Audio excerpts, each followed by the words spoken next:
25 என்னோட டர்ன்.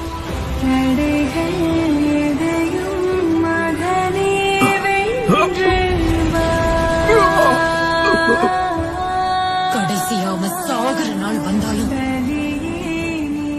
அவனுக்கு பாட கற்ற வேலை கூட யாருக்கும் கிடைக்காது. ஏன்னா அவனோட கல்லறை வரைக்கும் அவன் காலடி தடம் பதிஞ்சிருக்கான். அன்னைக்கு 2 சம்பவம், அந்த இடமும் அழிஞ்சது.